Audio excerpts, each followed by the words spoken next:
फिर यहाँ पर अगर आप बेसिकली तो ध्यान अगर आप देंगे तो पोलर जो प्लॉट होता है उसका अगर आप देखिएगा तो हमारे पास जो प्रोसीड्यूर होता है वो ही हमारे पास तो ये होता है कि डिटरमाइन करते हैं ओपन लूप जो ट्रांसफर फंक्शन होता है जीएस,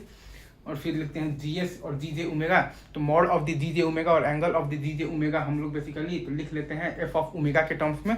फिर हम लोग बेसिकली ओमेगा बराबर 0 और ओमेगा बराबर मतलब कि इन्फिनिटी पर mod of the G J omega और angle of the G J omega हम लोग बेसिकली तो निकालते हैं। ठीक है, हम लोग ओमेगा बराबर 0 और ओमेगा बराबर इन्फिनिटी पर mod of the G J omega और basically angle of the G J omega हम लोग यहाँ पर तो निकालते हैं, राइट। अच्छा, और फिर ये आता है कि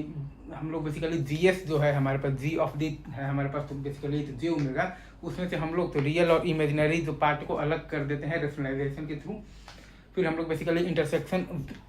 विद द रियल एक्सिस निकालते हैं, बेसिकली इमेजिनरी पार्ट को जीरो हम लोग बेसिकली तो करते हैं, तो वहाँ से ओमेगा हम लोग बेसिकली तो कैलकुलेट हम लोग तो कर लेते हैं। और फिर उन सारे बेसिकली ओमेगा पर mod of the ji J omega और एंगल ऑफ दी तो जी जे ओमेगा हम लोग बेसिकली तो निकालते हैं, राइट। और फिर हम लोग निकालते हैं intersection with the imaginary axis में रियल पार्ट को जीरो कर वो सारे ओमेगा निकाल लेते हैं, और फिर हम लोग वो सारे ओमेगा पर mod of the ji J omega और angle of the ji J omega निकालते हैं। बस इतना ही है कॉन्सेप्ट, बाकी की बातें आगे करते हैं।